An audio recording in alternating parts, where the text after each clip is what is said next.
Всем привет! Вы на канале Планета Земля. И сегодня мы поговорим о Дунае. Дунай – вторая по длине река Европы после Волги. Его протяженность составляет около 2857 километров. Он начинается в Германии, в горах Шварцвальда и заканчивается в Черном море, образуя одну из крупнейших дельт Европы. Дунай не Волга, текущая в пределах одной страны, не Днепр, объединяющих три государства. Дунай проходит через 10 стран и 4 столицы – Вену, Братиславу, Будапешт и Белград. Это делает его самой интернациональной рекой континента. Площадь бассейна Дуная около 817 тысяч квадратных километров. В него впадают сотни рек, в том числе крупные притоки – Ин, Драва, Сава, Тиса, Морава, Прут и многие другие. Дунай – важнейшая водная магистраль Европы. На его берегах расположены промышленные центры, порты, исторические города и охраняемые природные территории. Дунай – единственная основательная горизонтальная голубая нить Старого Света, различимая даже на маленьком школьном глобусе. И сегодня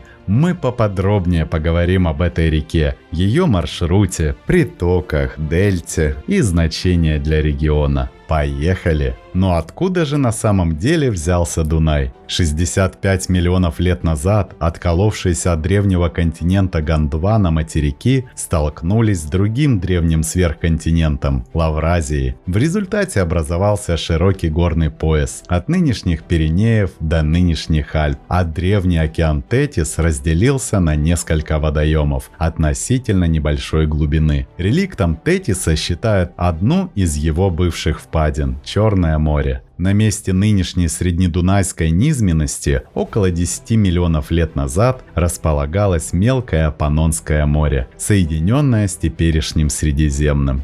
Панонские воды высохли или утекли 600 тысяч лет назад. Острова превратились в холмы, дно морское стало равниной. С той поры, по большому палеографическому счету, на этих просторах ничего особенно не происходило. Примерно с той поры из Черного леса к Черному морю и течет Дунай. Донау, Деньюб, Дуна, Донеря, Дунав, Данубий, Туна, Истер – все это название одной и той же великой реки. На разных языках, живых и мертвых, у Дуная насчитывается больше дюжины названий. Пока река течет по Германии и Австрии, она женского рода. На славянских территориях Дунай меняет род на мужской. В албанском и румынском возвращает себе женственность. В древнегреческом и на латыни снова предпочитает мужественность. В венгерском и турецком Дунай вовсе теряет признаки пола, поскольку эти языки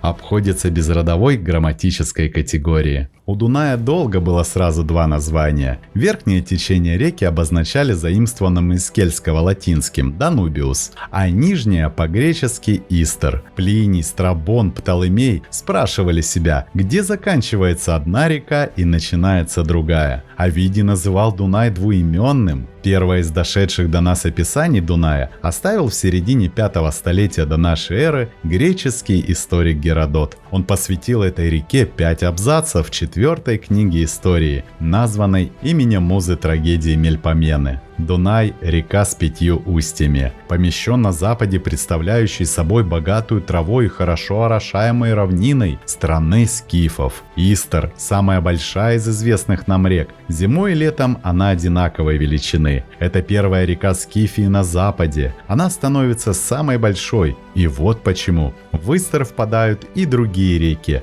отчего он становится многоводным. Истер пересекает всю Европу и впадает в море на окраине Скифии. Геродот в целом правильно описал низовье Дуная и перечислил чертову дюжину его притоков. Ну о среднем и верхнем течении реки древние греки имели смутное представление и на картах помещали истоки Истра то на склонах Альп, то на Пиренеях, то в стране Гипербореев. Выше порожистого ущелья, ныне известного как Железные ворота, греческие суда подняться не смогли. Достоверные сведения о том, откуда берется Дунай, как считается, получили римляне в эпоху императора Тиберия, 1 век нашей эры, от плененных в боях германцев. Геродот первым из античных ученых упомянул и другую главную европейскую реку Волгу, названную им Оар. Однако считалось, что она впадает не в Герканское Каспийское море, а в Меотийское озеро, Азовское море. Самое фундаментальное описание реки составил в первые десятилетия 17 века итальянский натуралист Луиджи Фердинандо Марсильи, положивший на карту почти тысячекилометровую речную границу империи Габсбургов и османских владений. Марсильи логически доработал речную шкалу возрастных сравнений. В его воображении Дунай предстал в облике самого почтенного античного бога, мощного старца Сатурна, которому еще не угрожали гидроэлектростанции. Возможно, Марсильи прав. Только такому гиганту под силу ежегодно выносить в Черное море больше 200 кубических километров пресной воды. С той поры Дунай исследовали, изучили, охарактеризовали всеми возможными способами, сотни и даже тысячи раз. Вдоль и поперек, от истока до устья, от первой до последней капельки. И мы, дорогие друзья, неторопливо пройдем с вами этот путь. Истоки Дуная находятся на восточных отрогах невысокой горной гряды Шварцвальд на юго-западе Германии, что в переводе с немецкого означает «черный лес». Там близ старого городка Донау-Шинген на высоте 678 метров над уровнем Мирового океана сливаются воедино два чистых потока – Брег и Бригах. И сколько текут воды Дуная, столько продолжаются споры об истоках реки между двумя шварцвальдскими городками, расположенными в 35 километрах друг от друга – Фуртвангеном и Донаушингеном. Брег, который больше по размеру, чем Бригах,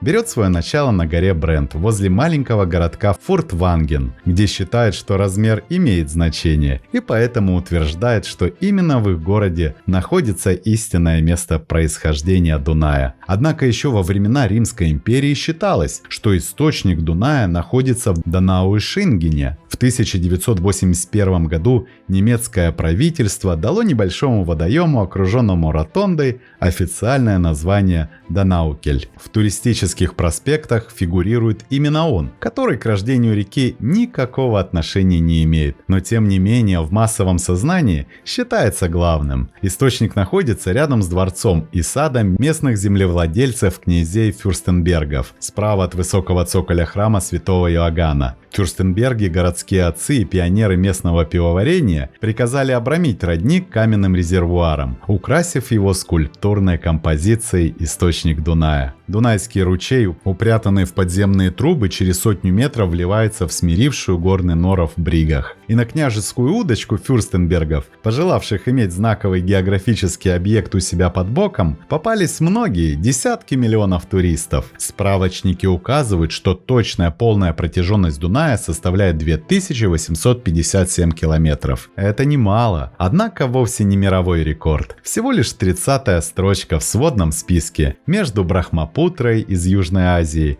и Оренока из Южной Америки. А вот в Европе протяженнее только Волга, причем значительно, примерно на 800 километров. Недалеко от города Эммендинген есть уникальная ландшафтная особенность – Дунайская воронка. В этом месте Дунай протекает по известняковым породам, образующим карстовую систему. Через трещины и воронки вода уходит под землю, особенно в засушливые летние месяцы. В некоторые годы река полностью исчезала с поверхности на срок до 300 дней в году. Поглощенная вода проходит около 12 километров под землей и вновь появляется на поверхности в источнике Ахтов возле города Ах. Подземную реку называют Черный Дунай. Этот источник считается крупнейшим карстовым источником Германии и дает начало реке Радольфцеллерах, которая впадает в Боденское озеро и далее в Рейн. В месте, где Дунай появляется вновь, находится Аахский ключ. Его всегда считали крупнейшим термальным источником Германии. Но в 19 веке появилось подозрение, что это дунайские воды, обогащенные минералами карстовых пещер. Эти подозрения подтвердили опытами. В 1877 году геолог Адольф Кноп доказал связь между Дунайским провалом и источником Ахтопф, добавив в воду Дуная краситель и другие вещества, которые спустя 60 часов были обнаружены в источнике. Так что фактически воды Дуная впадают в Рейн, несмотря на то, что главные европейские водоемы текут в разных направлениях. Это явление представляет собой редкий пример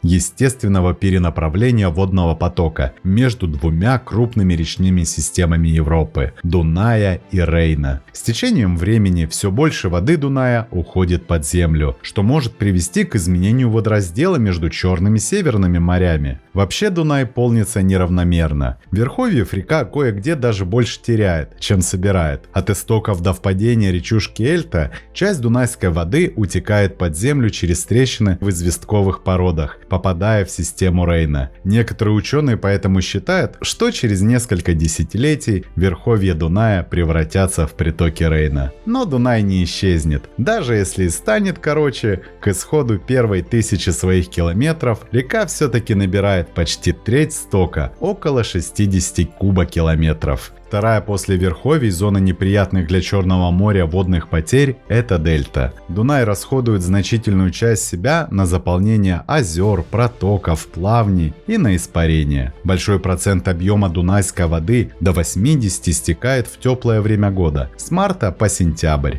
Неравномерное речное питание по другой оси координат. 2/3 своей воды Дунай получает от притоков справа. Реку полнят и озерные воды, и талые воды альпийских ледников, воды дождевые и подземные. Они несут в себе частицы лесовых грунтов, которые в силу особенностей почв окрашивают Дунай в желтовато-коричневый цвет. Хотя многие в произведениях называют Дунай голубым, даже в верховьях реки голубой ее назовет только отчаянный поэт или фотограф, применяющий компьютерную редакторскую программу. Средний показатель мутности воды есть и такой термин. В устье Дуная составляет 208 граммов на кубический метр. В каждом кубометре воды содержится 200 граммов земляной взвеси. Но вот для сравнения, мутность Днепра не превышает 50 граммов на кубометр. Да, Дунай не самая голубая, но самая мутная среди крупных рек Старого Света. С каждого квадратного километра водосборной площади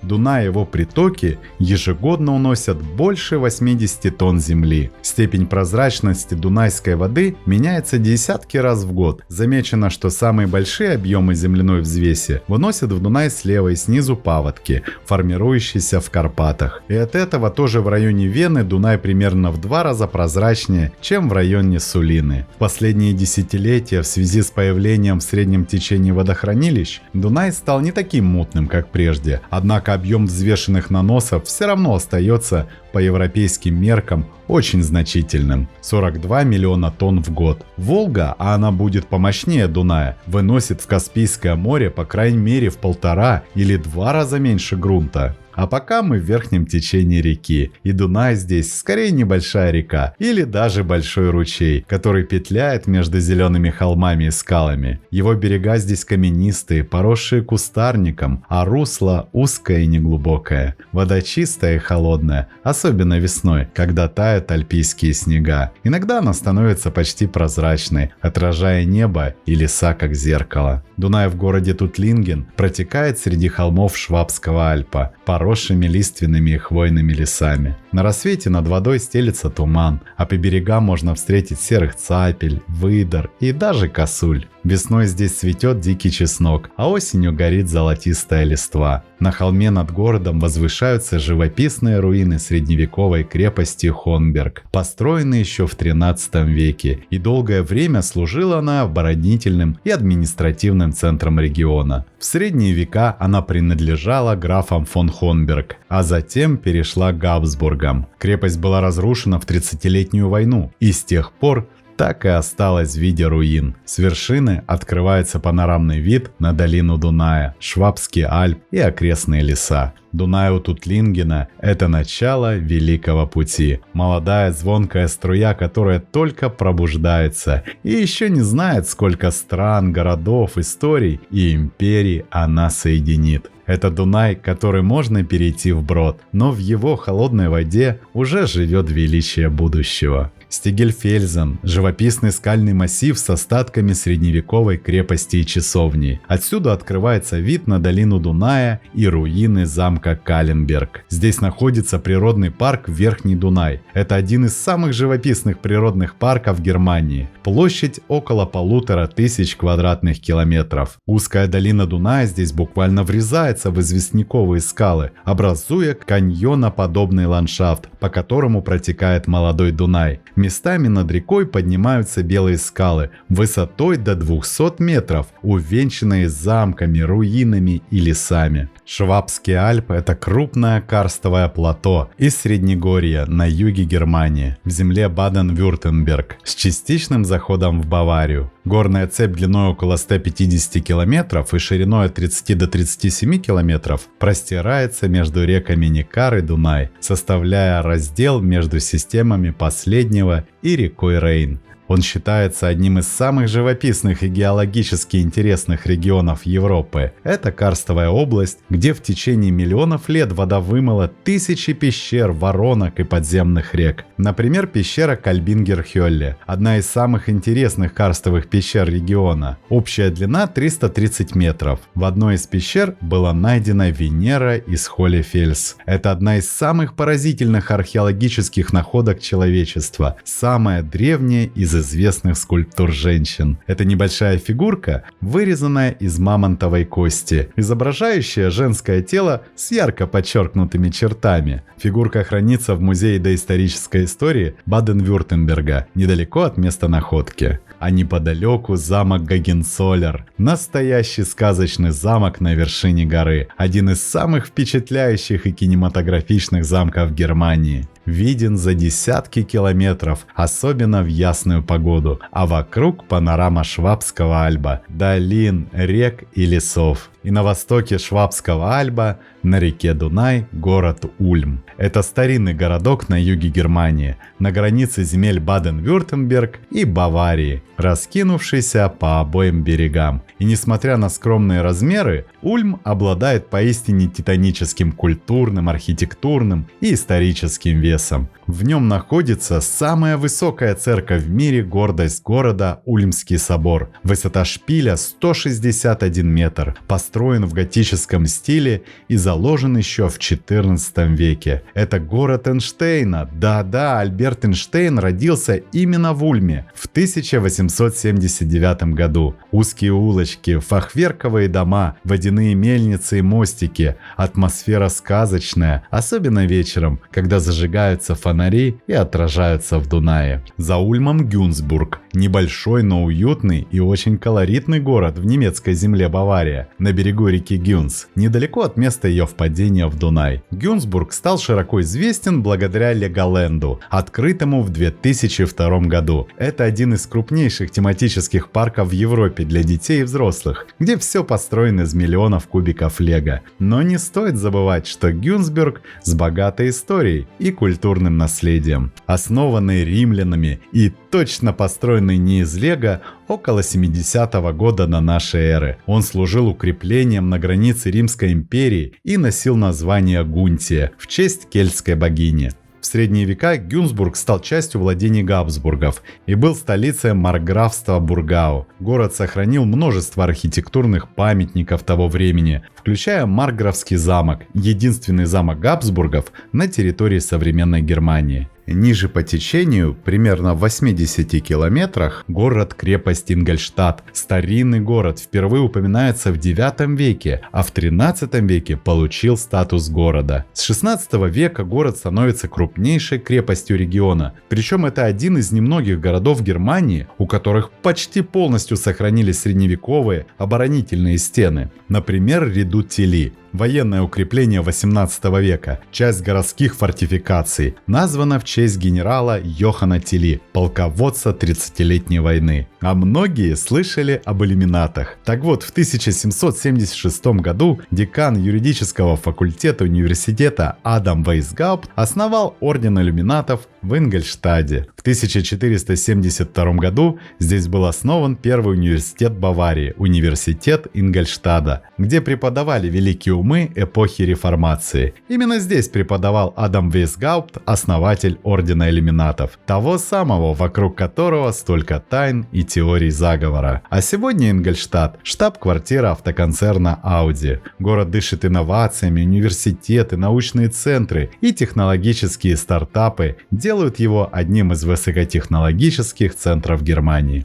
Ниже по течению Дунай прорезает меловые скалы, образуя Дунайский пролом, один из живописных природных памятников в Баварии. Белые утесы вздымаются почти отвесно, как гигантские зубья, изумляя своей суровой красотой и контрастом с мирной речной гладью. Это окрестности Вельтенбурга. Он укрылся в излучине Дуная, где река делает свой ленивый изгиб, прежде чем снова взять курс на восток. Самое сердце его – аббатство Вельтенбург, старейший монастырь Баварии, основанный в начале 7 века, но по-настоящему знаменитый он благодаря своему пиву, одному из самых древних сортов монастырского пива в мире. В 2 шагах городок Кельхайм, словно сторож у входа в Дунайское ущелье, а над всем этим возвышается зал освобождения, гигантская неоклассическая ротонда, построенная по приказу короля Людвига I в честь побед над Наполеоном. Людвиг I, романтик и эстет, мечтал о монументе, который бы одновременно прославлял немецкое единство, свободу от наполеоновского ига и вечную славу героев. И он не жалел ни камня, ни золота. Строительство шло с 1842 по 1863 год. Архитектором выступал Фридрих фон Гертнер, а после его смерти дело продолжил Лео фон Кленце, он же автор проекта здания нового Эрмитажа в Петербурге.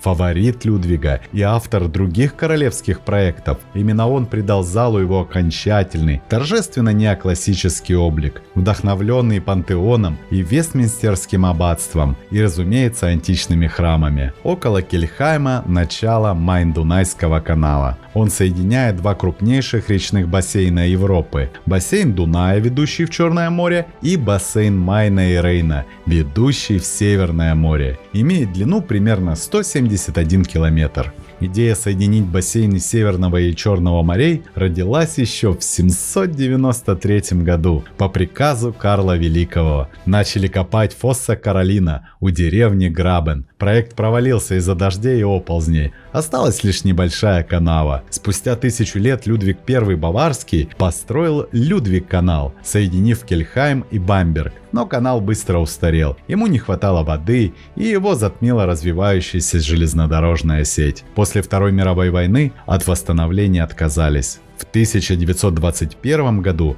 появилась компания Rhein-Main-Donau для строительства нового канала. Работы шли десятилетиями, от Гитлера до Коля. Новый канал длиной 171 километр стоимостью 2,5 миллиарда евро соединяет Дунай и Майн через самую высокую судоходную точку мира – 406 метров над морем. Он функционирует, но вызывает споры. Экономисты считают его недостаточно глубоким.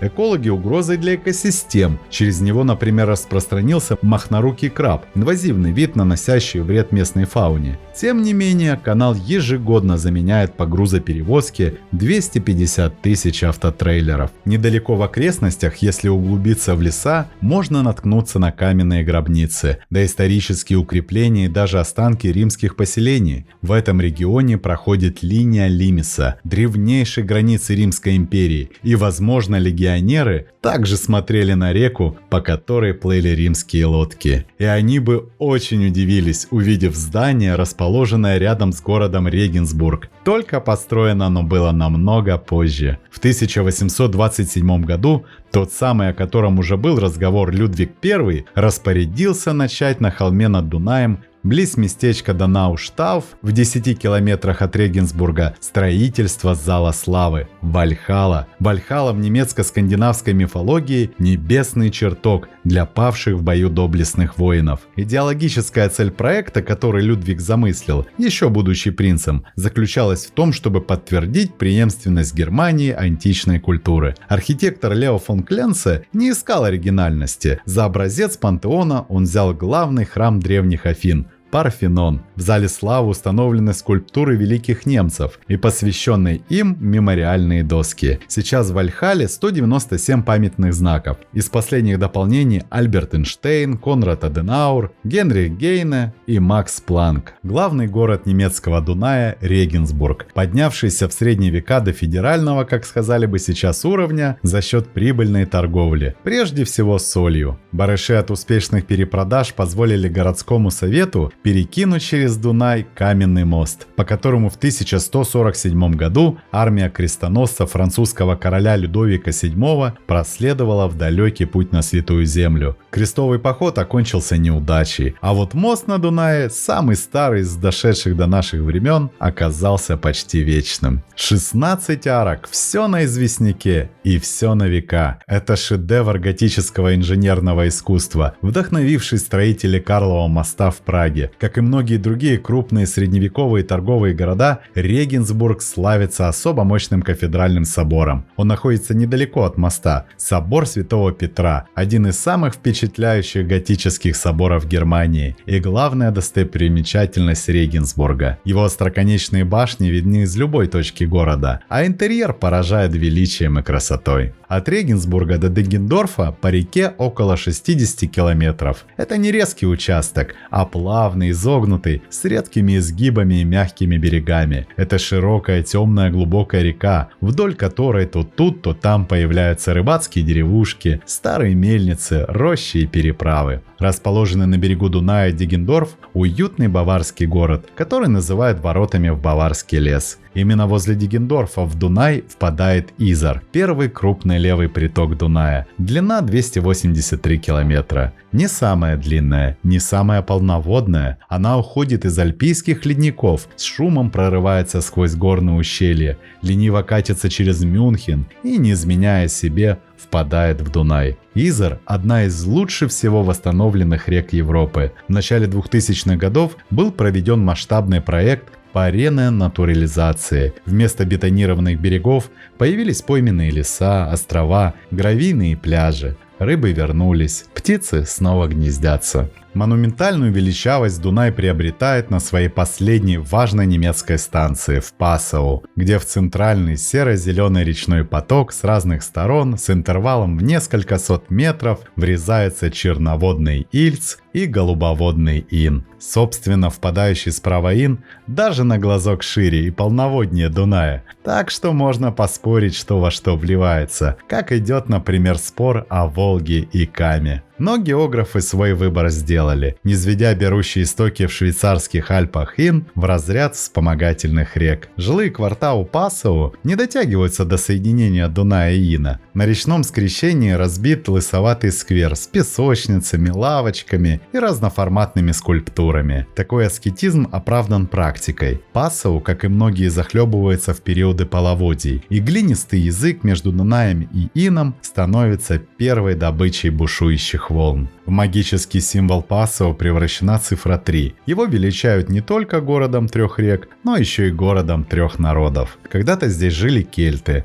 основавшие поселение. Позже пришли римляне и сделали из него форт на границе империи, стратегический пункт, глядящий через Дунай в варварский мир, и позже баварцы. С VI века Пассау стал епископской резиденцией, а позже самым крупным епископством Священной Римской империи. Его духовная власть простиралась аж до Венгрии. Местные князья-епископы владели землями, как короли, и строили себе дворцы, соборы, суды и крепости. Олицетворением духовной власти епископа Пассау стал возведенный в стиле барокко и в том же стиле расписанный итальянскими мастерами собор Святого Стефана. Столетия назад в собор встроили орган, который считается крупнейшим органом католической церкви в мире и самым большим органом в Европе. А Дунай не спеша движется на восток, из одной страны в другую, из Германии в Австрию. Не случайно первым национальным ландшафтом в Австрии, даже первее горнолыжных спусков и аллей императорского парка в Шонбюрне, слывет живописная петля, которую Дунай делает близ Шлёгена. Этот феномен известен еще как пролом в скалах. Правда, особых скал тут на полпути между Пассоу и Линцем не видно. Сжатая лесистыми склонами холмов река неожиданно совершает стремительный зигзаг, поворачивая на 270 градусов. И впрямь завораживает. На смотровой площадке люди, разинув рты, глазеют на величественную панораму. И за ней буквально в 30 километрах австрийский город Линц. Сегодня Линц третий по величине и значимости город Австрии, с населением по 200 тысяч человек, с 4 университетами, 5 театрами, замком-сундуком на Наддунайской скале, храмом паломников на холме Пёстлинберг, модным центром современного искусства Лентас и всем тем остальным, что делает жизнь современного центральноевропейского человека удобной и интересной. Однако Линц в самой Австрии почему-то любят не все. Часто рифмуют «Линц – провинц» и упрекают за уныние обширной промышленной зоны. Но смотря с чем сравнивать. Бывают промышленные зоны и помасштабнее. Маутхаузен – это не просто точка на карте Австрии. Это имя, которое стало символом боли, ужаса и человеческой стойкости. Здесь, недалеко от Линца, в Верхней Австрии, на живописном берегу Дуная, с 1938 по 1945 год существовал один из самых страшных нацистских концлагерей – концентрационный лагерь Маутхаузен. Маутхаузен строился как лагерь истребления через труд. Заключенных истощали физически на каменоломнях, в шахтах, на производстве. Главное предприятие лагеря – каменоломни Виннерграбен. Именно оттуда тянули вверх по лестнице смерти 186 крутых ступеней тяжелые глыбы гранита, пока тело не ломалось. Иногда эсэсовцы забавлялись, приказывали узникам бежать вверх с камнем, а потом сталкивали их вниз. После войны Маутхаузен стал мемориальным комплексом. Сегодня Маутхаузен – один из важнейших мемориальных центров Европы, наряду со Освенцимом и Дахау. Маутхаузен – это предупреждение, это стена, на которой выжжено. Человечество должно помнить, чтобы не повторять своих ошибок. Миновав пригороды Линца и Маутхаузена, Дунай круто поворачивает на юго-восток и описывает меж полей лесов Нижней и Верхней Австрии широкую неспешную дугу, снова выводящую реку к северу, к воротам долины Вахау. Эта долина – образцовая колыбель достойного, уважающего себя европейского государства. Игрушечные, со всеми признаками благополучия домохозяйства по обоим берегам. Расчерченные на зеленые квадратики виноградников и фруктовых садов холмы. Геометрическая аккуратность, хирургическая чистота в прямом соответствии со стереотипами о педантичном немецком характере. 1000 лет назад долина Вахау была важна тем, что именно здесь пролегали западно-восточные коммерческие пути. В европейской долине Вахау, а это земли так называемой Нижней Австрии, высоко над городком Дюрштайн руины замка. Отсюда открывается прекрасный вид на Дунай, виноградники и крыши старинных домов. Построенный примерно в 12 веке, замок прославился благодаря одной легендарной истории. Здесь был заточен король Ричард Львиное Сердце. После крестового похода он поссорился с герцогом Австрии Леопольдом V, который приказал упрятать короля в темницу Дюрштайна в 1192 году. От некогда мощной крепости остались романтичные руины. Часть внешних стен, бойницы, старые лестницы, мрачные подземелья. Прогуливаясь там, легко представить, как поднимались стражи по каменным ступеням, как ветер развивал штандарты на башнях, как молчаливо сидел в плену Ричард, вглядываясь в дальний горизонт над Дунаем. Кремс-андер-Дунау – это ворота в долину Вахау и старинный австрийский город. Город стоит на Дунае с давних пор. Уже в 9 веке Кремс был важным торговым центром. Здесь сходились винные караваны, соляные купцы и странствующие монахи. А над городом, только по другую сторону реки, Гетвейское аббатство – величественная цитадель,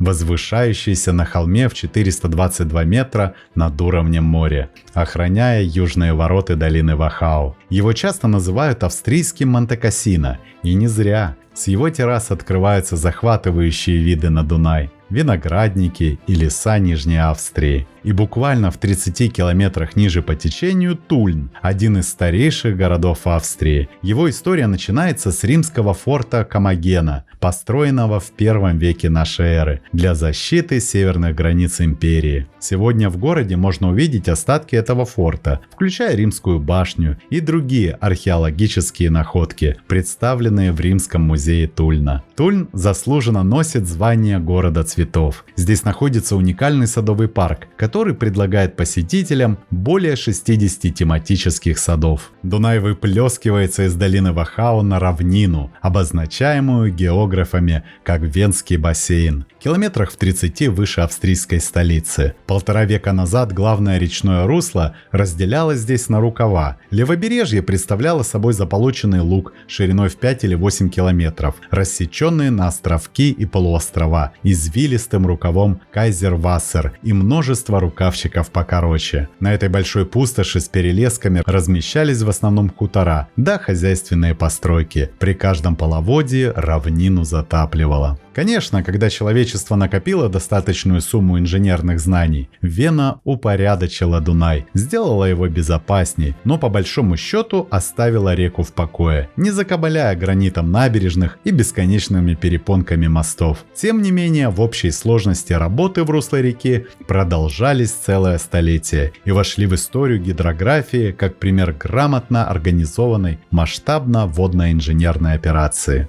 И вот она, Вена, столица Австрии, лежит на восточной окраине страны, у подножья Венского леса, северных отрогов Альп, и растянулась вдоль Дуная. Исторически это была точка пересечения Востока и Запада, Севера и Юга, соединяющая славянские, германские, романские и венгерские земли. Город находится на равнине, окаймленный холмами, и именно эта особенность сделала его удобным для поселения с древнейших времен. Хороший климат, а почвы окрестностей оказались пригодны для виноградарства, что и дало жизнь венским винным традициям. Уже во II веке нашей эры на месте современной Вены существовал римский военный лагерь Виндабона. Здесь стояли легионы, охранявшие границы империи по Дунаю. Именно здесь, по преданию, скончался император Марк Аврелий в 180 году. После ухода римлян Вена попадает под власть баваров, затем франков. К X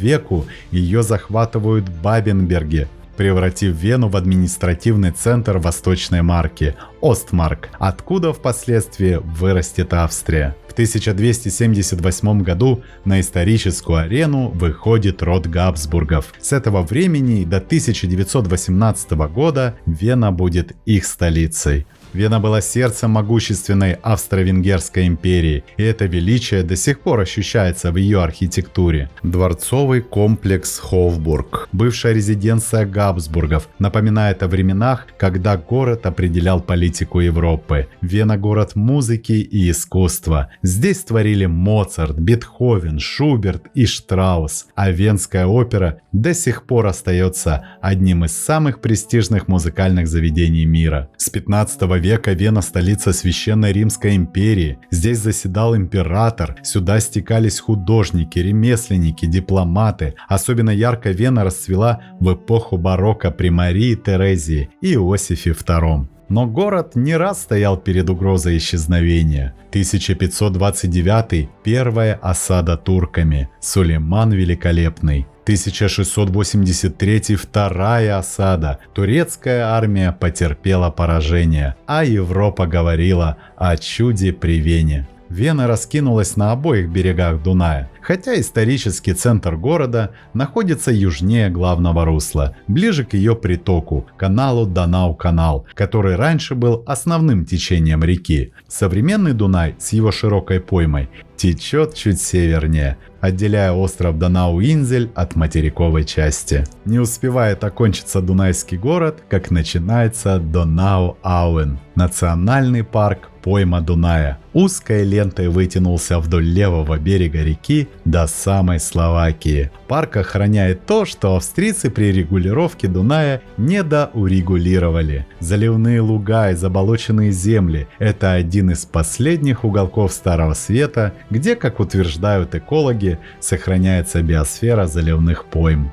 Он тянется на 38 километров вдоль Дуная и охватывает около 9600 гектаров лесов, болот, каналов и островов со своими жителями. Бобры грызут и строят плотины по своим древним чертежам. Совы, цапли, орланы, белохвосты снуют в кронах деревьев. Прудовики, лягушки, гадюки, олени делят территорию без австрийского паспорта. Более 800 растений, 100 видов птиц, 50 видов млекопитающих. И все это в паре десятков километров от столицы. Хайнбург-ан-дер-Донау – это маленький средневековый город на Дунае. Он лежит между Веной и Братиславой, прямо на краю национального парка Дунай-Аун, и является одним из старейших, лучше всего сохранившихся укрепленных городов Австрии. Хайнбург – город, чьи каменные стены помнят 13 век. Его построили как пограничную крепость для охраны восточной окраины Австрии. А начало Словакии во всех отношениях,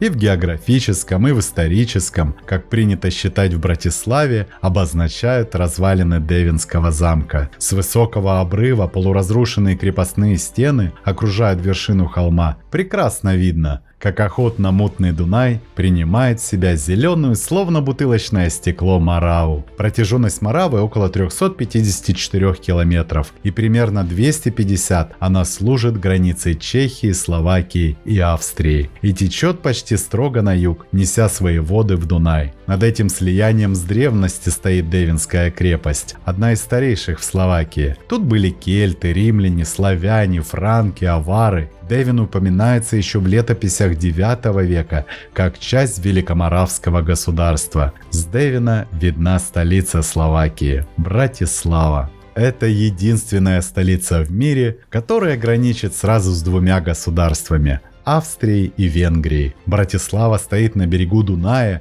и у подножья Малых Карпат. Ее история – это тысячелетний калейдоскоп. Кельты, римляне, мадьяры, австрийцы, чехи – каждый оставил по слою. В булыжнике улиц, в башенках, в языке, в кухне. Белый замок с 4 башнями – главная открытка города. Отсюда видно Дунай и старый город, а в хорошую погоду другую столицу – Вену. Братислава – уютный город, сочетающий средневековое очарование, имперское наследие и современную энергетику. Это одна из самых компактных и при этом атмосферных столиц Европы, где всего за пару дней можно прочувствовать дух Центральной Европы. Чуново – маленькая деревушка за Братиславой, хотя формально ее часть. На протяжении веков Чуново находилась в составе Венгрии, а затем Австро-Венгерской империи. Жители говорили на венгерском, немецком и словацком, часто сразу на 3 языках. Это был перекресток культур, но не город, скорее тихая деревня на границе империи. Здесь река встречает свое самое серьезное современное препятствие – грандиозную плотину ГЭС Бёш-Надьмараш, построенную в 1992 году.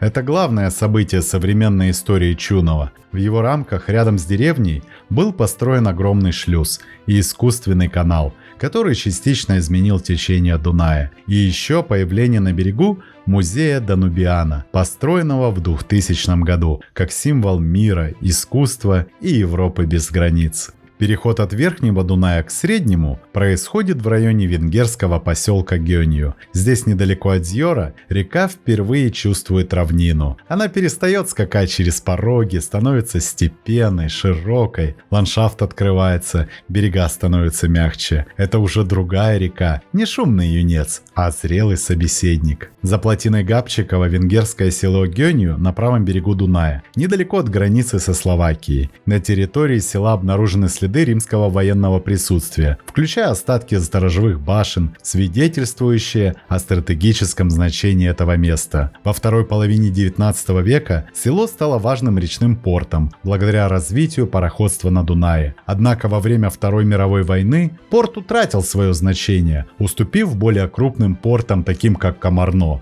Комарно ниже по течению и уже словацкий город, потому что стоит на левом берегу Дуная. Через реку венгерский город Комаром, его брат-близнец. В конце 19 века руководство венгерской речной и морской пароходной компании приняло решение обустроить в городе Комаром зимнюю гавань и судоремонтную верфь. После образования Чехословакии судостроительный завод приобрела чешская компания «Шкода». Здесь наладили, помимо прочего, выпуск грузовых судов для разных стран и военных катеров. После войны главными заказчиками национализированного предприятия стали партнеры из СССР. В 1950-е здесь проектировали и строили по 50-60 судов в год. В первую очередь круизные теплоходы для советских друзей. Образцом качества чехословацкой продукции считался судостроительный проект 92016 Валериан Куйбышев. Теплоходы этого типа, самые большие речные суда, эксплуатировавшиеся в СССР, брали на борт вместе с членами экипажа почти 500 человек. Комаром и Комарно связывает мост Елизаветы, но еще больше общая история. Ведь до Трианонского договора 1920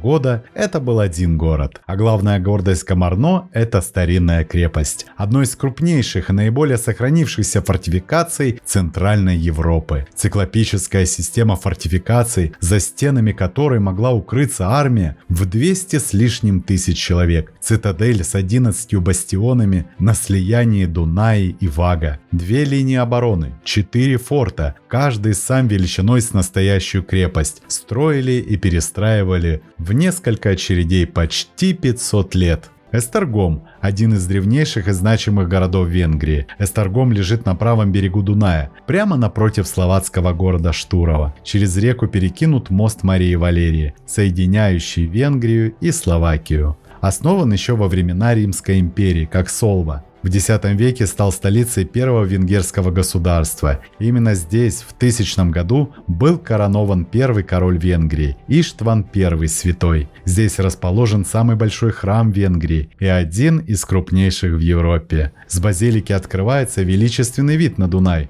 Словакию и город Штурова. Уютные улочки, кафешки, барочные церкви, старинные дома и плавное течение времени. Местами дыхание Австро-Венгерской империи, а местами венгерская провинциальная идиллия. Отсюда рекой подать до Будапешта всего 50 километров, но впереди до него еще Вышеград, Вац и Сент-Эдре. Вдоль венгерской и словацкой границы Дунай течет строго на восток, а вытекает из Венгрии в Сербию отвесно, прямо с севера на юг. Река совершает крутой поворот, окончательно обогнув примерно у отметки 1685 километров восточные отроги средневенгерских гор. Горами эти плоскоголовые холмы могут называться, пожалуй, только в Венгрии. Но вот последняя в долгой цепи средневенгерская гора все-таки оправдывает свое высокое название. Именно на ее лесистой макушке в 13 веке воздвигли крепость Вышеград, толщина стен которой за 8 метров. В ту пору едва ли не равнялась их высоте. Высоко над рекой, как орлиное гнездо, стоит Вышеградская крепость. С крепости видно, как Дунай, петляющий внизу как дракон, долго текущий в одном направлении,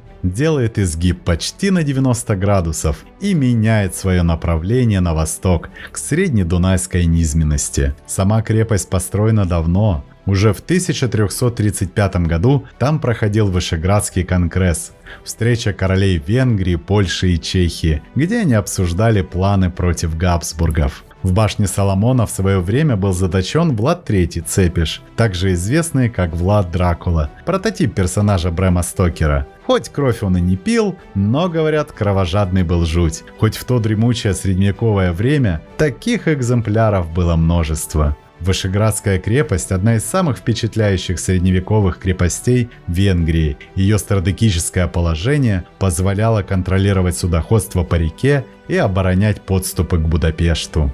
Вац – живописный городок. Он стоит на восточном берегу Дуная, в том самом месте, где река уже завершила изящный изгиб излучины и готовится продолжить свое вечное движение на юг. Главное очарование Ваца – его архитектура. Это не просто барокко, это барокко с венгерским акцентом, с мягкими линиями и немного потускневшими, но теплыми красками. Главная достопримечательность – кафедральный собор XVIII века в стиле барокко и единственная в Венгрии триумфальная арка. Еще через Вац прошла первая венгерская железная дорога. и Сент-Эдре на излучине. Город раскинулся на террасированных склонах правого берега, между холмами Пилиш и Бержень, что создает его характерный ярусный силуэт. Такое расположение обеспечило Сент-Эдре стратегическое значение еще со времен Римской империи, когда здесь находился укрепленный лагерь Ульцизия Кастро, основанный в XI веке венгерским королем Иштваном Святым как королевская резиденция. Сент-Эдре получил свое имя в честь святого Андрея. Однако настоящий расцвет начался после 1690 года, когда сюда массово переселились сербы, бежавшие от османского владычества на Балканах. Именно они придали городу его неповторимый средиземноморский колорит, построив 7 православных храмов, сохранившихся до наших дней.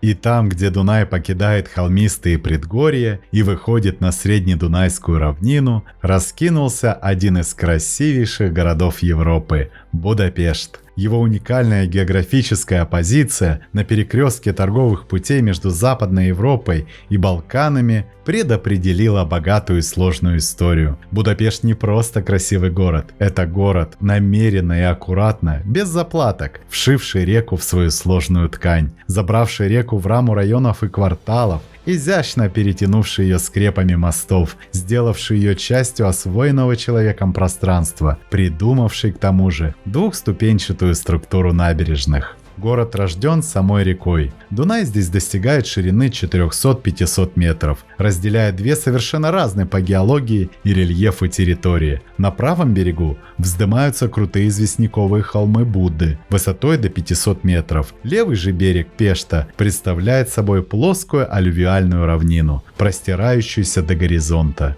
Такое дуалистичное строение определило и дуализм городского развития. Будда как королевская крепость на холмах, Пешт как торговый город на равнине. Правда, не всегда Будапешт был Будапештом. История города начинается с кельтского поселения Ак-Инк, но настоящий расцвет пришел с римлянами, основавшими Аквинкум, столицу провинции Паннония. Средневековье принесло новые страницы. Венгерские короли выбрали эти холмы для своей резиденции. Королевский дворец на Замковой горе стал свидетелем расцвета эпохи Матьяша Корвина, когда Будда превратилась в центр ренессансной культуры. И 1873 год стал поворотным. Будапешт и Абуда объединились в один великий город. Эпоха дуализма превратила Будапешт в Восточный Париж. Первый в континентальной Европе метрополитен, величественное здание парламента, роскошный проспект Андраши. Вовсе не случайно именно на Пештском берегу возведено, если не самое большое на всем Дунайском пути, то уж точно самое репрезентативное здание – Дом народа. Это громадина, египетская пирамида эпохи становления центральноевропейского парламентаризма. Хотя 20 век принес городу тяжелые испытания, 2 мировые войны, как феникс из пепла, Будапешт каждый раз возрождался, сохраняя свое неповторимое очарование. Дунай, покидая Будапешт, начинает свой неторопливый путь на юг. Широкий возле Будапешта, Дунай то разливается на протоке, образуя остров Чепель, настоящий природный заповедник длиной 48 километров, то сужается, ускоряя течение. Берега здесь преимущественно низкие, песчаные, поросшие ивняком. Но уже у Рацкеве появляются первые известняковые утесы, свидетели древней геологической истории. Этот участок реки с античных времен был границей и перекрестком цивилизаций. Римляне, выбравшие Дунай в качестве рубежа своей империи, построили здесь цепь крепостей. В средние века вдоль берегов вырастали королевские охотничьи резиденции, а турецкие завоеватели оставили после себя сложную систему гидротехнических сооружений. 19 век превратил эти воды в оживленную торговую артерию. Появление первых пароходов в 1846 году и строительство регулирующих дамб в 1895 коренным образом изменили жизнь реки. Но настоящая трансформация ждала этот участок Дуная в 20 веке, когда берега стали индустриальным поясом Венгрии. Апофеозом этого превращения стал Дунай-Вараш, город, рожденный в 1950 году вокруг гигантского металлургического комбината. В конце 1940-х годов коммунистическое руководство Венгрии утвердило программу индустриализации, предусматривающую в частности строительство в чистом поле промышленного города на 25 тысяч жителей, центра черной металлургии. В город будущего превратили носившую имя святого греческого монаха Пантелеймона деревню Пентеле на правом берегу Дуная, в 70 километрах ниже Будапешта. Фамилия советского вождя в новом названии Сталинвараш перекликалась с профессией большинства жителей города. В 1954 году в эксплуатацию пустили Дунайский металлургический комбинат на 10 тысяч рабочих мест. Осенью 1956 года город переименовали в Дуна-Пентеле, но прежнее название вскоре вернулось и продержалось еще 5 лет, сменившись затем на идеологически нейтральное Дунай-Вараш, новый город на Дунае. Покинув индустриальный пейзаж Дунай-Вараша, Великая река начинает свой путь к Баи, одному из старейших городов Венгрии, где промышленные гиганты постепенно уступают место виноградникам и историческим памятникам. У города Пакш река делает плавный изгиб, образуя широкую до 800 метров плесовую зону. Здесь расположена АЭС Пакш, единственная атомная станция Венгрии. АЭС производит более 50% электроэнергии, вырабатываемой в Венгрии. И если Пакш производит электричество, то город Тольна – винодельческий центр и известен с XI века. И вот Дунай в Баи – жемчужине венгерского юга. Здесь Дунай делает вальяжную петлю и сливается с притоком Шуговицей, образуя острова и каналы. Город как маленькая Венеция, но с венгерским темпераментом. Он был важным портом и торговым центром в 18-19 веках. В районе Баи начало Геменского леса, самой большой пойменной дубравы Венгрии, важного биосферного резервата. Фауна леса включает оленей, кабанов, аистов, серых цапель, кречетов, орланов, белохвостов и коршунов. Также можно встретить различных земноводных и рептилий. От Баи до Вуковара Дунай проходит последний венгерский участок перед выходом на Балканские просторы. Этот отрезок реки исторически служил естественной границей и местом культурного взаимодействия. После Баи река резко поворачивает на восток, расширяясь до 1,2 километров. Правый берег становится высоким и обрывистым. Здесь начинаются отроги хорватской Фрушка-горы. Левый берег сохраняет плоский рельеф с пойменными лугами. В русле появляются крупные острова. Самый значительный 15-километровый Мохачский. На востоке Хорватии, в низинах между реками Дунай и Драва, раскинулся один из важнейших водных и экосистемных узлов всей Центральной Европы – Копач-Керит. Вода здесь господствует над сушей. В сезон паводков, это весной, затапливается до 70% всей территории. Копач-Керит – один из важнейших орнитологических резерватов Европы. Обитает более 290 видов птиц – цапли, орланы, белохвосты, бакланы, аисты, шилоклювки и чомги. В лесах олени, кабаны, выдры, куницы, лисы и шакалы. Река Драва – второй по величине приток Дуная в Хорватии. Истоки ее в Альпах и течет через Словению в Северную Хорватию, а также по границе с Венгрией. Впадает в Дунай рядом с Копач-Керитом, образуя одно из крупнейших речных слияний Центральной Европы. Вуковар – город на востоке Хорватии, на левом берегу Дуная, у впадения реки Вука. Это важный речной порт и административный центр региона Славония, основан в римскую эпоху. Римское поселение Карнакум, в средние века часть Венгерского королевства, позже Османской империи и Габсбургской монархии. В 20 веке индустриализация, особенно в химической и текстильной отраслях. В 1991 осада Вуковара, тяжелые бои, почти полное разрушение города, массовые жертвы. После войны стала символом независимости Хорватии. Примерно 130 километров отделяют хорватский город, опаленный войной, от сербской столицы Белграда, выросшей на месте древнего Сингидидунума. Этот маршрут проходит через регион Срема, а затем через территорию Белградского плато, вдоль спокойного, зрелого Дуная. Дунай широкий, спокойный, судоходный. Именно здесь расположен Нови Сад, второй по величине город Сербии и административный центр автономного края Воеводина. Он расположен на севере страны, на берегу Дуная, напротив Петровородинской крепости. И именно ей обязана своим возникновением столица воеводины Нови Сад. Такое название на латинский манер Неопланта придумала городу в 1748 году, как считается, просвещенная австрийская императрица Мария Терезия. Прежде основанное торговцами-славянами напротив крепости селение именовалось просто Сербский город. Город находится на левом берегу Дуная, в месте, где река делает изгиб. Это расположение делает Нови Сад важным транспортным и культурным узлом региона. Нови Сад был основан в 1694 году сербскими купцами, которые поселились на противоположном от Петровородинской крепости берегу.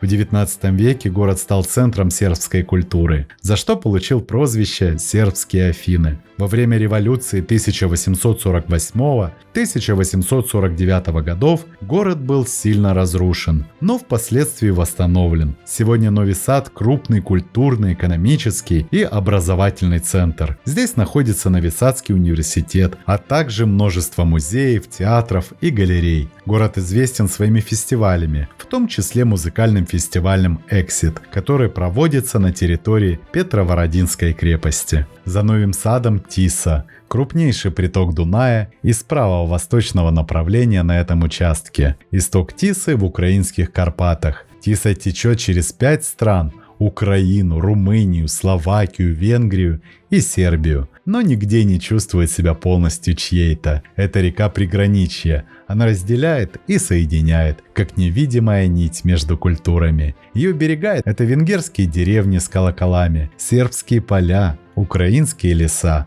румынские виноградники. Устье образует широкую пойменную систему, богатую отмелями, островами и биотопами. Есть у Тисы явления, которые делают ее поэтичной даже в глазах самых равнодушных к гидрологии людей. Цветение Тисы. Раз в год в теплый июньский вечер древние поденки вылетают из воды миллионами всего на несколько часов, чтобы танцевать, спариться и умереть. Это самое скоротечное чудо Европы. У слияния Дуная и Савы на границе Балкан и Центральной Европы стоит Белград, один из древнейших непрерывно населенных городов континента. Его стратегическое положение сделало его яблоком раздора империй, а бурная история оставила наследие, где римские руины соседствуют с социалистическими монументами. Есть города, похожие на музеи, есть как театральные декорации, а есть такие, как Белград.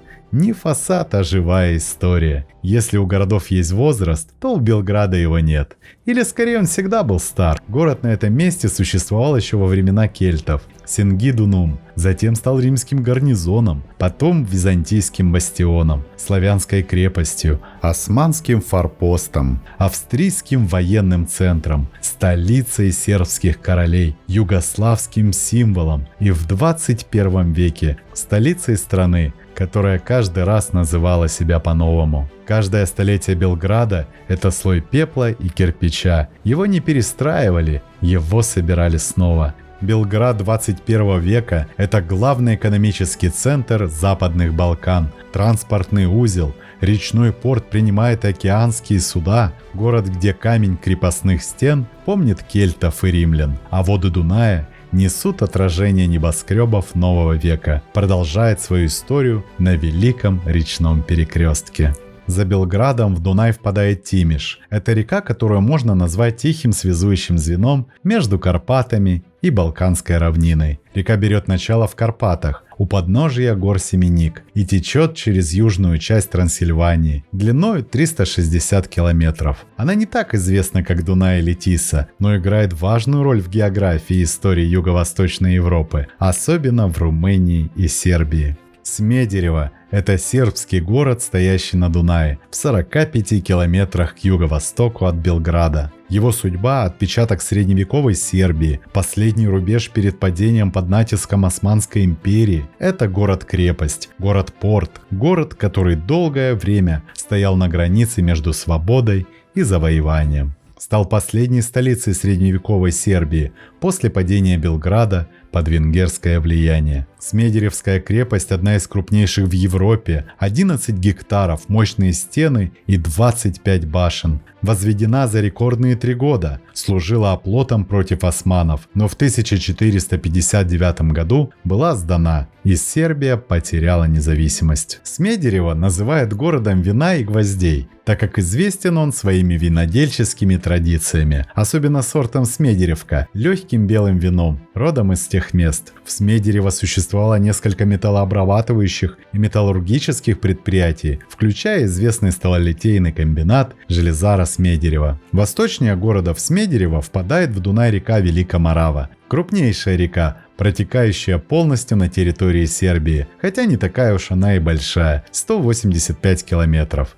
На правом берегу Дуная, в 15 километрах вниз по течению от Белграда, руины крепости Рам молчаливо свидетельствуют о былом военном значении этого стратегического пункта. Крепость стоит на скалистом обрыве над рекой, у слияния с небольшой речкой Караш. Современная каменная крепость была построена в 1483 году султаном Баязидом II. Она предназначалась для обороны от венгерских и австрийских войск и охраны важной переправы. Сегодня Рам – одна из самых старых, хорошо восстановленных крепостей Сербии, доступная для посетителей. И недалеко Серебряное озеро, уникальный природный водоем, бывшая Дунайская Старица, превратившееся в самостоятельное озеро. Это одно из самых популярных курортных мест в Восточной Сербии, расположенное на рукаве Дуная, недалеко от крепости Рам. Оно привлекает туристов спокойной водой, чистыми пляжами, развитой инфраструктурой и близостью к историческим и природным достопримечательностям. Голубацкая крепость – одна из самых впечатляющих средневековых крепостей на Дунае, расположенная в Восточной Сербии. У входа в ущелье – железные ворота. Ее стратегическое положение на скалистом берегу позволило контролировать речной путь и служило важным оборонительным пунктом на протяжении веков. Возвышаясь на 64-метровой скале у самого берега Дуная, крепость Голубац уже 6 веков охраняет стратегический вход в Джердапское ущелье. Это неприступный бастион, чьи 9 башен отражаются в речных водах. Называют вратами железных ворот или Джердап, очень живописного отрезка Дуная. И где Средний Дунай заканчивается, спорить не приходится, у железных ворот, у подножья скал, где когда-то проходил древний римский лимес. Дунай сужается, вжимается в ущелье, словно собирается с силами перед последним этапом. Это еще и целый национальный парк Джердап, крупнейший природный заповедник Сербии, расположенный на востоке страны, вдоль правого берега Дуная, от города Голубац до Кладова, на границе с Румынией. Площадь парка составляет около 63 тысяч гектаров, а вместе с защитной зоной почти 94 тысячи. И, конечно, главная природная достопримечательность парка – Джердапское ущелье, также известное как Железные ворота. Это самое длинное и глубокое речное ущелье в Европе, протянувшееся на 100 километров. Здесь Дунай сжимается между Карпатами и Балканскими горами, образуя впечатляющие пейзажи с крутыми скалами и узкими проходами. В живописном ущелье Джердап, где Дунай прорывается через Карпаты, находится один из важнейших археологических памятников Европы – Лепенский вир. Это поселение мезолитических рыбаков 6500 лет до нашей эры, уникально своей каменной архитектурой и загадочными скульптурами. Археологи открыли в Лепенский вире фундаменты 1,5 сотен примитивных построек, множество захоронений и 35 тысяч единиц разных экспонатов, от священных символов и керамических изделий до костяных наконечников копий, гребней, фигурок и свистулек. А котел Дуная – самый впечатляющий участок Железных ворот, где Дунай сужается до 200 метров и прорывается через Южные Карпаты. В самом сердце каньона Железные ворота на отвесной скале над бурными водами Дуная загадочно проявляется гигантский каменный профиль, известный как лицо Децибала. Самый высокий барельеф в Европе. Этот монумент изображает Децибала, последнего царя Дакии, который предпочел смерть позору сдачи Рима. Создан совсем недавно, в 2004 году. А вот Троянова табличка древняя. Один из немногих говорящих камней эпохи Римской империи, что по-прежнему смотрит с утеса на Дунай. каменная табличка в скале с латинской надписью, посвященной императору Трояну, установлена в 100 году нашей эры при строительстве римской дороги по скалам вдоль Дуная. Надпись гласит: «Император Троян Победоносный проложил этот путь по скалам реки». Сейчас поднято выше прежнего уровня воды после строительства ГЭС. Чуть дальше Оршава, небольшой, но удивительно живописный город. История Оршавы уходит корнями в античность. Во вторых-третьих веках здесь находился римский лагерь Дьерна, охранявший границы провинции Дакия. Позднее город стал ареной сражений между венграми и куманами, а в средние века важным форпостом на границе между Османской и Австрийской империями. Этот город серьезно обижен рекой, хотя Дунай виноват косвенно. В 1970 году в целях строительства международного каскада гидросооружений Оршаву целиком затопили, со всеми ее историческими церквями, большими зданиями и маленькими домами, вместе с авинами и сараями, а взамен на более высоких террасах возвели новый город, без особых опознавательных знаков, но под тем же именем, хотя могли дать любое другое, суть бы не изменилась. Посреди вод Дуная, в месте, где он сжимается в каменных объятиях железных ворот, некогда существовал и крошечный остров Ада-Кале. Он был всего около 1,7 километров в длину, но вобрал в себе целую мини-вселенную. Восточный базар с запахом кофе, мечеть, минарет, крепость времен Габсбургов и многоголосие языков – венгерского, сербского, румынского и турецкого. В 1970-е все кончилось. После строительства плотины Джердап-1 остров ушел под воду. Его жители переселили, реликвии перенесли в другие места, но сам Ада-Кале исчез в водах Дуная, став легендой, затонувшей маленькой Атлантидой Восточной Европы. Именно за этим затонувшим островком Джердап-1 железные ворота, гигантская плотина и электростанция на Дунае, один из масштабнейших инженерных проектов 20 века в Восточной Европе, совместно построенный Югославией, ныне Сербией,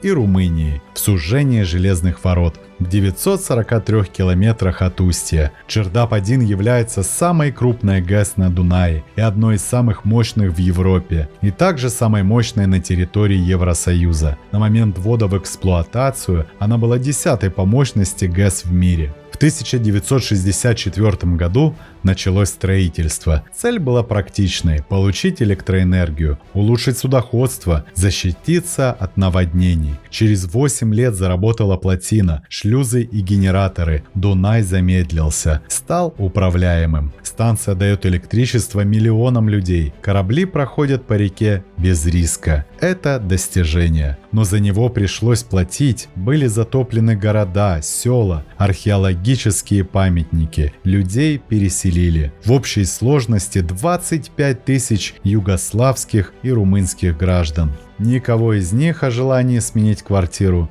не спрашивали. Старой Оршавы больше нет. Изменилась экосистема, река стала тише, но и беднее. Когда человек строит что-то большое, особенно в масштабах ландшафта, природа платит первой, причем в одностороннем порядке. Это расчет. Мы приносим природу в жертву ради удобства, скорости, безопасности, энергии. Река упрощена и облагорожена или покалечена, смотря как считать, стоит ли это того. Вопрос остается открытым. Загес Кладово – современный сербский город у выхода из железных ворот. Основан в древности, развивался как порт и перевалочный пункт. С 18 века важная военная крепость Османской империи Фетислам. Позже австрийский опорный пункт. Сегодня отправная точка для туристов, исследующих Джердап, ГЭС и археологические памятники. Напротив румынский Драбета Турну-Северин. Город с тройным именем называют западными речными воротами Румынии. Что правда, от самой Неры, впадающей в Дунай, в 150 километрах выше по течению, Драбета Турну-Северин – первая большая пристань и первая приличная судоверфь. Город был основан на месте древнеримского поселения Драбета, которое играло важную роль в обороне и торговле Римской империи. И когда-то в те времена они соединялись мостом. Первый каменный мост через Дунай построен в 103-105 годах под руководством Аполлодора, арамея родом из Дамаска. Аполлодор считался крупнейшим архитектором своего времени, был любимым каменных дел мастером императора Трояна. Строительство моста, соединявшего римские провинции Дакия и Верхняя Мезия, велось в сжатые сроки. Для возведения каменных опор пришлось на время отвести русло реки в рукава. Длина Троянова моста составляла 1097 метров, ширина 15, высота над поверхностью воды 19. С обеих сторон переправу защищали крепостные сооружения. Но мост был разрушен через 1,5 века по приказу императора Аврелиана. Римляне опасались проникновения через Дунай племен готов, и до сих пор нет моста между этими городами, только паромная переправа. Карпатская котловина – огромная воронка посередине Старого Света, сбирающая воедино воды десятков рек, но вытекает из этого котла один только суровый Дунай и неспешно несет свои воды вдоль границы Болгарии и Румынии. Собственно, он и является этой границей. Так и получается, что болгарский Видин и румынский Калафат – два города на противоположных берегах Дуная, связанные не только географией, но и историей, экономикой и современным мостом Новая Европа, построенным только в 2013 году. Видин расположен на южном берегу Дуная, в Болгарии. Это один из старейших городов страны, стоящий на низменной террасе у широкой части реки. Крепость Баба Вида – единственная полностью сохранившаяся средневековая крепость в Болгарии. Город Калафат на северном берегу в Румынии. Город меньше по численности, но также имеет древние корни и портовый статус. Дунай здесь течет с запада на восток. Берега в целом низкие и пологие, особенно на болгарской стороне, с частыми пойменными участками, небольшими островами, заливами и старыми руслами. Этот участок Дуная не имеет плотин. Течение здесь относительно спокойное, но мощное. Река широко разливается во время половодий, образуя временные водно-болотные угодья, важные для птиц. А по пути встречаются небольшие города и небольшие поселения. Например, такие как Лом, второй по величине порт Болгарии на Дунае. Экономика связана с логистикой, сельским хозяйством и переработкой зерна. Простой рабочий город с советской архитектурой и набережной. Козлодуй – это энергетическая столица Болгарии, потому что рядом находится Козлодуйская АЭС, первая и крупнейшая атомная электростанция Болгарии и Балканского региона, построенная в 1970-х годах по советскому проекту. Козлодуй стоит на низменной пойме Дуная с относительно пологим берегом и типичным речным ландшафтом. Луга, кустарники, тростники, временные заливы весной. Оряхово – город на высокой Дунайской террасе. Сохранились элементы старинной фортификации и церковной архитектуры. За Оряхово в Дунай впадают сразу две крупные реки – это Искыр и Олд. Искыр – самая длинная целиком болгарская река, около 368 километров. Течет с юга на север, через Софийскую котловину и далее в Дунай. А Олд длиной 615 километров пересекает Трансильванию и Олдское ущелье и являлся одним из важнейших природных коридоров через Южные Карпаты. Возле места впадения Олта – Никополь. Небольшой город, но с важной исторической ролью. В 1396 году здесь произошло Никопольское сражение – поражение рыцарского крестового похода против Османской империи. Сражение ознаменовало окончательное падение Болгарии под османское владычество. Битва за Никополь была поворотным моментом в истории не только Болгарии, но и на Балканах, в Европе. В городе осталась крепость, памятники и набережная. Это конечный участок Джердапского географического региона. От Никополя дальше начинается более низменная часть Дунайской Болгарии. Белене – небольшой городок на берегу Дуная на севере Болгарии, недалеко от границы с Румынией. Более 2000 лет назад здесь возвышалась античная цитадель – город Димум, форпост, защищавший Римскую империю от сарматов, скифов, славян и других северо-восточных соседей. Город Свиштов – самый южный порт на всем Дунае. Это связано с изгибом реки. Именно здесь Дунай делает глубокий южный поворот, достигая минимальной широты перед тем, как снова устремиться на восток. Город стоит на высокой Дунайской террасе, благодаря чему никогда не страдал от наводнений. Рядом плодородные земли, которые еще с античности использовались для земледелия и виноградарства. Это важный экономический центр с одним из самых старых вузов в стране – историческим университетом. Этот город был местом переправы русских войск в 1877 году при начале русско-турецкой войны. А самый большой порт – город Русе. Это не просто город на Дунае, а, пожалуй, самый европейский город Болгарии. Его называют Маленькой Веной, архитектурной столицей на Дунае и вратами Болгарии в Центральную Европу. И не без оснований. Русе расположен на северо-востоке Болгарии, на правом, южном берегу, напротив румынского города Джурджу.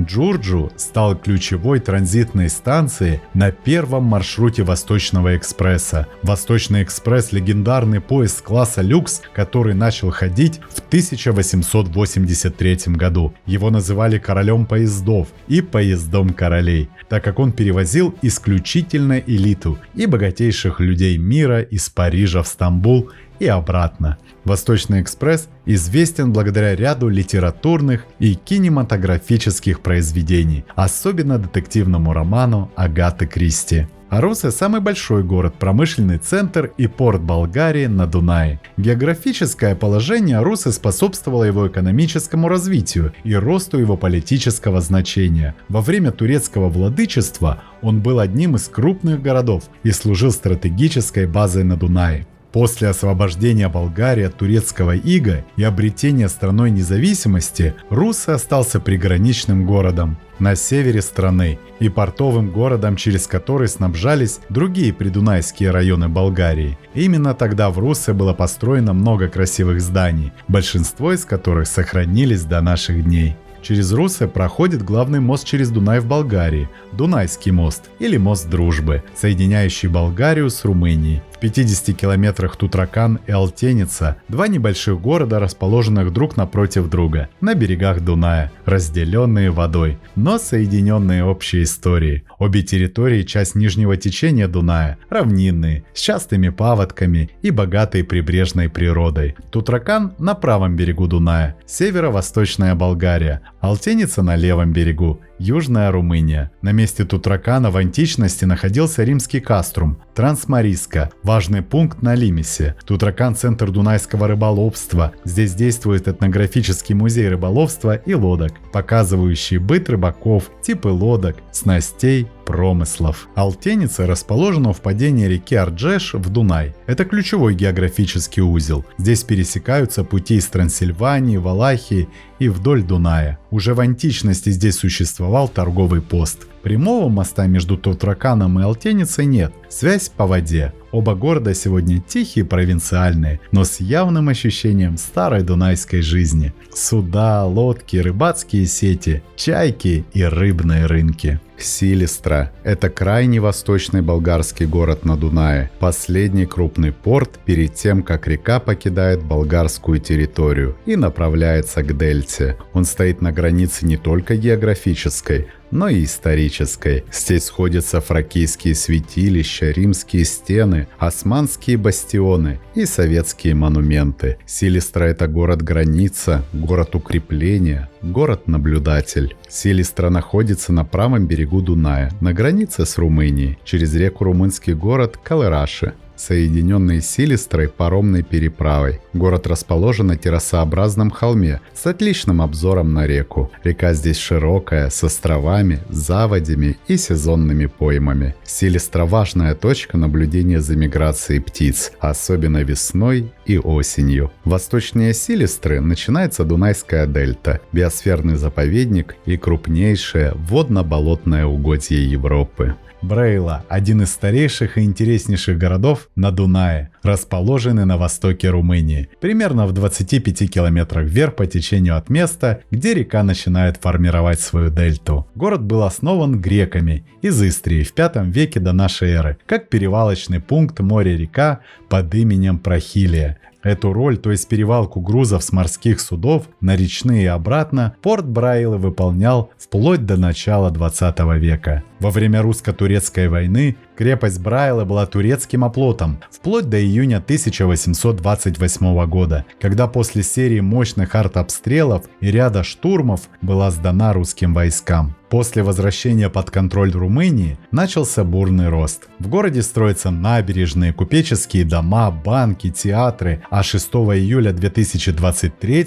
года был открыт подвесной мост Брейла через Дунай. Сооружение соединяет Брейлу и противоположный берег реки в округе Тулча. Длина моста почти 2 километра. Это самый большой мост через Дунай и третий по длине подвесной мост в Европейском Союзе. А это Галац, город на стыке 3 рек – Сирет и Прут, и, конечно же, Дуная. Первые поселения в районе Галаца возникли в античности. Археологические находки относятся к фракийскому и римскому периодам. В средние века город входил в состав Молдавского княжества. Тогда здесь уже действовал порт. С 15 века Галац упоминается в письменных источниках как торговый пункт. В это время регион находился под политическим давлением Османской империи. С конца 18 века город начал развиваться как речной и морской торговый центр. В 19 веке здесь строились причалы, склады, таможенные посты, открывались банки, страховые компании, иностранные консульства. В 1858 году город получил статус свободного порта. В этот период Галац становится важным центром экспорта зерна. Сюда прибывают суда из Европы и Ближнего Востока. Начинается строительство железнодорожных веток. Возникают судостроительные и металлургические предприятия. Знаменитый вальс «Дунайские волны» долгое время считался старинным русским вальсом, но на самом деле его написал румынский композитор и военный дирижер серб по происхождению Ион Иванович, человек, который не имел специального музыкального образования. Выходец из очень бедной крестьянской семьи, Иванович самостоятельно постигал азы музыки и с помощью добрых наставников-музыкантов смог сделать музыку своей профессией. Именно в Галаце, красивейшем городе на Дунае, в 1880 году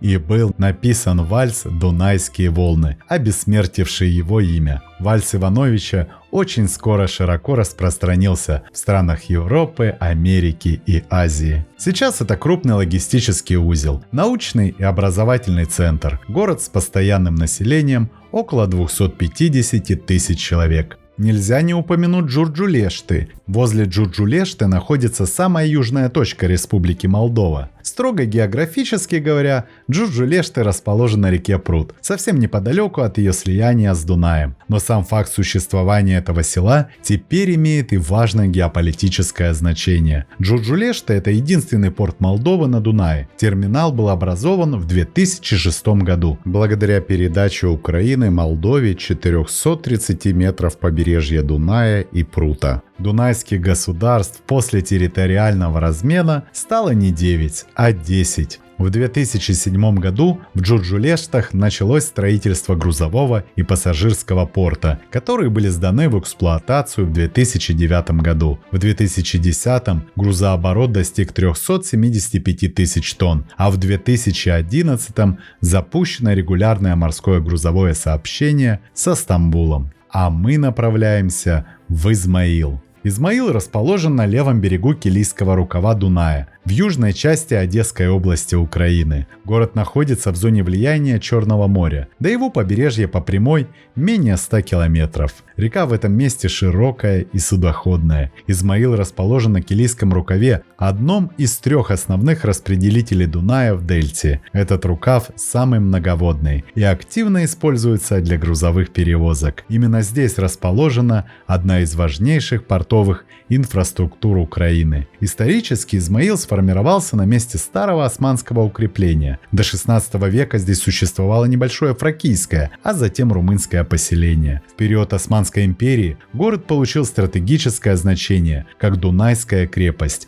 охранявшая нижнее течение реки. Крепость была усилена в 18 веке. В 1790 году Измаил стал известен после штурма русской армии под командованием Александра Суворова. Это событие стало одной из ключевых в русско русско-турецкой войне. В результате последующих войн и договоров город переходил от Османской империи к России и обратно. В 19 веке Измаил окончательно вошел в состав Российской империи, а после 18 года в состав Румынии. В 1940-м присоединен к СССР и включен в состав Украинской ССР. Сегодня Измаил – центр придунайского региона Украины. Здесь расположен крупнейший дунайский порт страны, а также международный пункт пропуска. На Килийском рукаве и город Килия. Рельеф Килии низменный, пойменный. Высота над уровнем моря не более 5 метров. Вода всегда рядом. Вокруг города озера, протоки, каналы. Уже в XI веке здесь существовало поселение с торговыми функциями. В 15 веке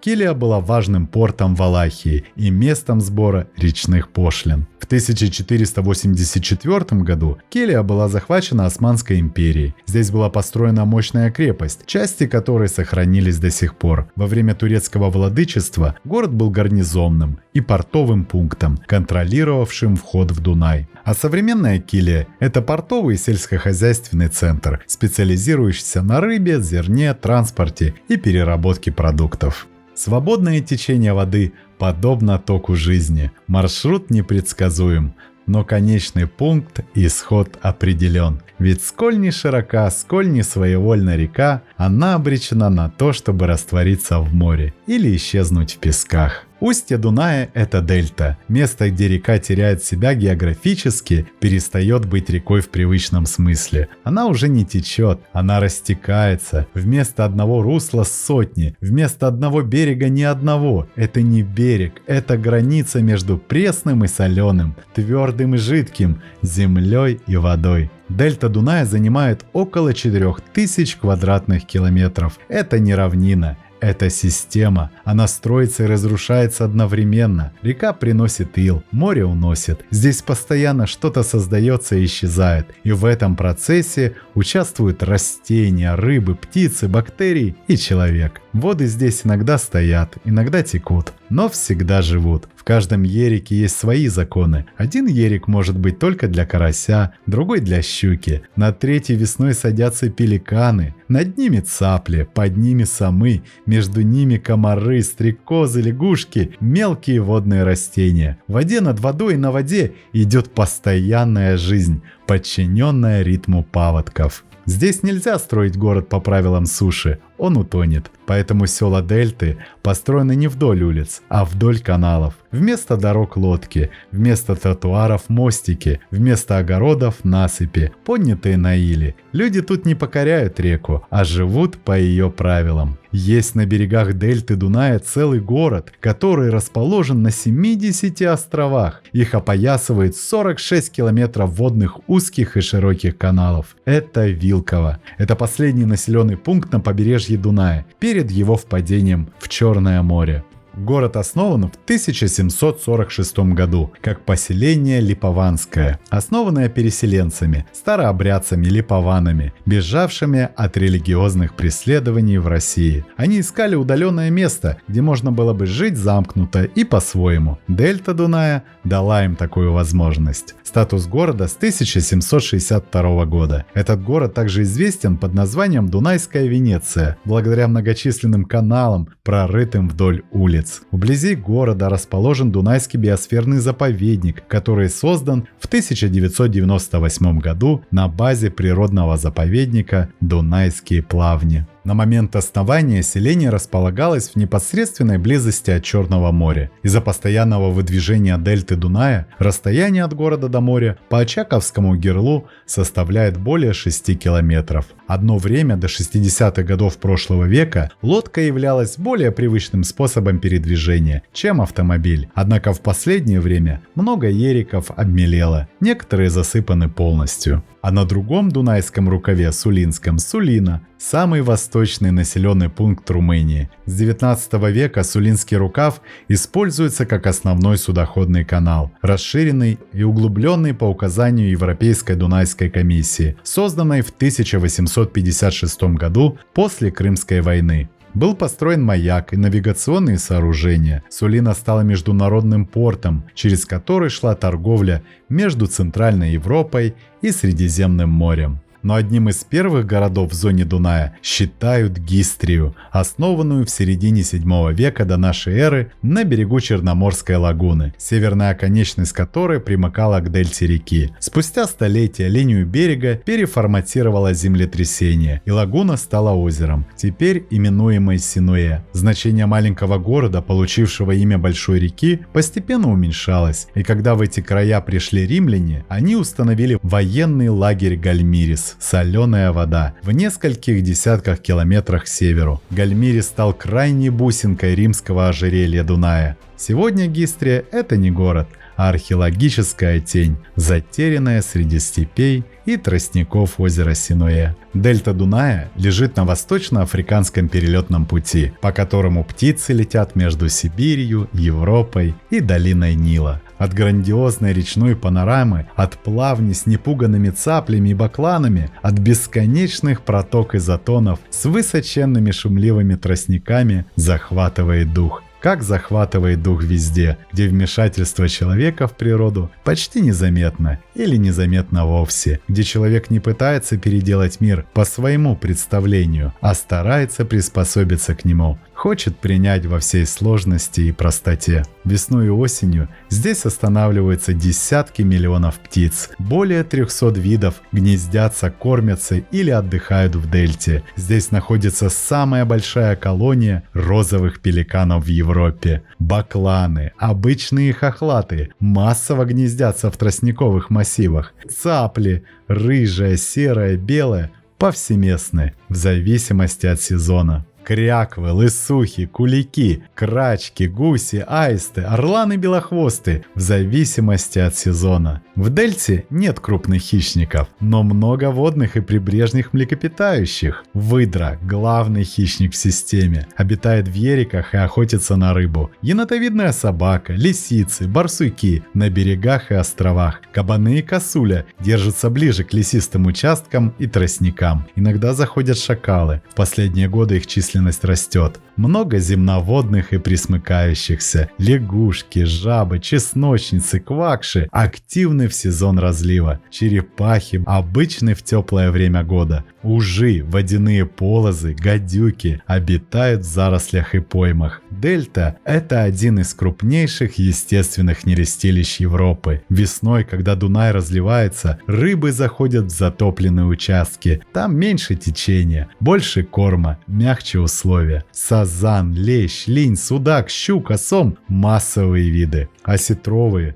в том числе белуга, севрюга, русский осетр, когда-то поднимались вверх по течению до Вены. Сейчас их немного, охраняются, но дельта остается их ключевым узлом. Это одна из последних почти нетронутых речных дельт Европы. Для многих видов животных это единственное место в регионе, где они могут полноценно размножаться или питаться во время миграции. Дунай иногда замерзает, но вот именно что иногда. В среднем течении вероятность ледостава не достигает 50%. В низовьях этот шанс в 1,5 раза выше, а вот быстрые верховья не покрываются льдом почти никогда. Вскрытие длиннющей реки происходит не одновременно, отчего возникают ледовые заторы, а в начале зимы бывают еще и ледовые зажоры, приносящие всякие прибрежные бедствия, вроде разрушения дамб и портовых сооружений. В последний раз судоходство на всем протяжении Дуная от Германии до Румынии закрывали из леденящих холодов в феврале 2012 года. Для того, чтобы власти приняли такое решение, должно замерзнуть от 60 до 70% поверхности реки. Паромы в ту зиму возобновляли движение от берега к берегу, только если их капитаны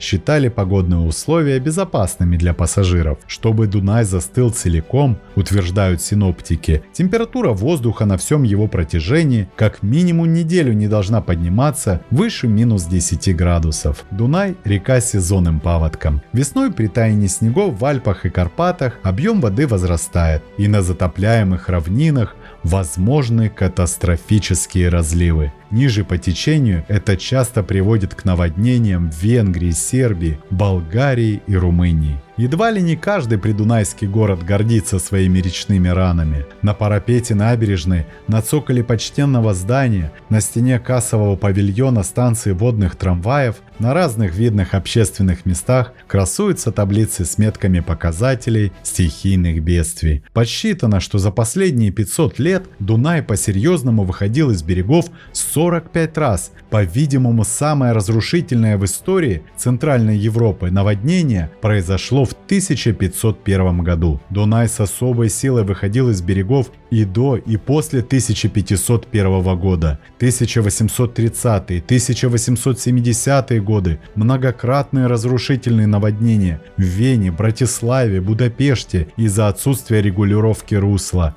2006 – сильнейшее наводнение за 500 лет на Нижнем Дунае. Затоплены города Видин, Лом, Калафат, Бринза, Исакча, Галац. Десятки тысяч эвакуированы. Нарушена транспортная и портовая инфраструктура. 2013 – наводнение в Германии, Австрии, Венгрии, Чехии. В Пасау уровень воды достиг 12 метров, максимум с 1501 года. Ущерб более 10 миллиардов евро. В октябре 2010 года, после дождливого и принесшего очередные наводнения лета, произошла авария на венгерском алюминиевом комбинате в 100 с лишних километрах западнее Дуная. Прорвала плотину резервуара для производственных отходов, и 1,5-метровая, переворачивающая автобусы токсичная волна, 1 миллион тонн вещества под названием «красный шлам» прокатилась по улицам местных деревень. Десяток человек утонули в этой жуткой жиже или погибли от химических ожогов. Еще 150 получили ранения, население пришлось эвакуировать. Десятилетием ранее на золотодобывающем предприятии румыно-австралийской компании в городе Баия-Маре произошла утечка 100 тысяч кубометров зараженной цианистыми соединениями мертвой воды в главную трансильванскую реку Сомиш. Из Сомиша в Тису, а потом и в Дунай. Объяснение такое: из-за дождей и снегопада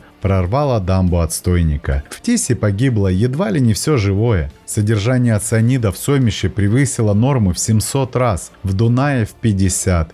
И если это единичные случаи, то каждый день Дунай испытывает на себе влияние человека, и экологические угрозы накапливаются по мере течения и в Нижнем Дунае приобретают комплексный характер. Сброс сточных вод от химических, металлургических, целлюлозных и пищевых предприятий, тяжелые металлы, ртуть, кадмий, цинк, фенолы, нефтепродукты. Особенно критично в районах крупных городов – Линц, Будапешт, Белград. Сток с полей с содержанием нитратов и фосфатов, повышенная биомасса водорослей, цветение, кислородное истощение. В некоторых регионах недостаточно развито очистное хозяйство. Городские сточные воды сбрасываются в реку без полной очистки. Также на состояние реки влияет и более 700 плотин и гидротехнических сооружений по всему бассейну. В основном они влияют на нарушение миграции рыб, особенно осетровых. Самый ценный вид дунайской рыбы – осетровые, белуга, стерлядь, севрюга, русский осетр, поэтому их едва ли не всех повыловили. А для тех, которых еще не повыловили, попытались создать невозможные условия обитания. Осетры каждую весну мигрируют из Черного моря вверх по реке для нереста. Так вот, полвека назад Югославия и Румыния общими усилиями построили в ущелье Железные ворота гигантскую электростанцию, чтобы рыба не заходила слишком высоко. В прошлом, если верить летописям, царь-рыба добиралась вплавь аж до Пасау. Дунайские осетровы могут нереститься многократно, всякий раз выбрасывая миллионы икринок. Икрометная белуга, вопреки пословице, не ревет, потому что народный фольклор перепутал эту осетровую рыбу с действительно издающим громкие звуки северным дельфином-белухой. Белуга, даже если она размером 8 метров и весом в тонну,